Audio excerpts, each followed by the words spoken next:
Dobro horror story.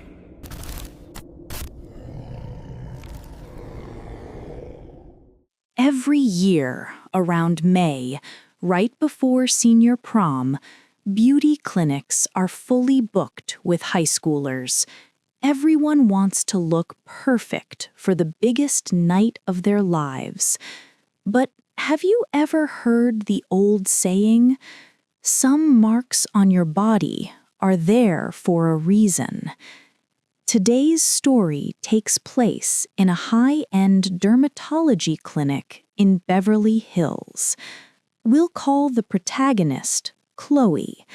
For her 18th birthday gift, she decided to remove a large red birthmark under her eye that she had always hated. But the moment she removed it, the reflection in the mirror started to change. This is the story of Chloe and the price she paid for perfection. May 17th, 2025, 2 days before prom. The clock on my phone read 4:13 p.m. The waiting room smelled of expensive perfume and sanitizer. I had this port wine stain under my left eye. Everyone said it was unique, a beauty mark, but to me, it looked like a bloody tear. My great-aunt always told me, "Chloe, that mark is a seal. Never, ever touch it. Do you hear me?" A seal? I just thought she was being superstitious. I wanted to be prom queen. So, using the gift card my parents gave me for my birthday, I went to the clinic without telling my aunt. "Chloe, we're ready for you." When the nurse called my name, I stood up. I had no idea what I was walking into. I lay on the chair. The doctor adjusted the laser machine. You might feel a little pinch. Zzz. The smell of burning skin hit my nose, but it was weird. It didn't smell like burnt hair. It smelled rancid, like old, rotting meat mixed with copper. That's a lot of blood. The doctor sounded confused, pressing gauze against my cheek. Zzz, zzz.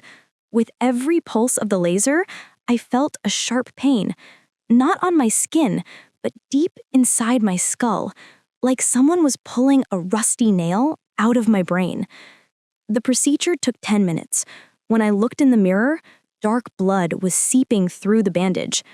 The nurse said the roots were deep, but her eyes, she looked terrified. And that night, I woke up scratching my face. My phone said 3:44 a.m. The spot under the bandage, it was itching like crazy, like something was crawling under my skin, squirming. I ran to the bathroom and looked in the mirror. The bandage was soaked in pus and blood. My hands trembling, I peeled it off.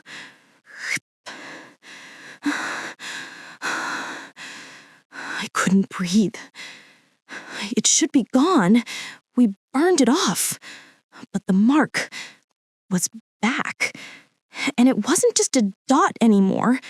It had grown to the size of a coin, swollen and blue. It looked like an eye opening up. That's when my reflection smiled. I was frozen in fear, my mouth shut tight. But the girl in the mirror twisted her lips into a grotesque grin.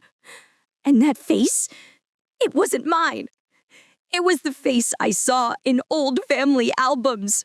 My great-aunt's sister, who died young and angry. "What is this? Who are you? Give me back my face!" I screamed, clawing at the mirror. But the woman in the glass dug her finger into the red hole under her eye, the seal I had broken, and whispered, "Thank you, dear. I can finally breathe."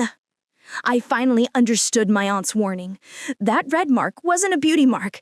It was a bloody nail hammered down by my ancestors to seal away a cursed bloodline.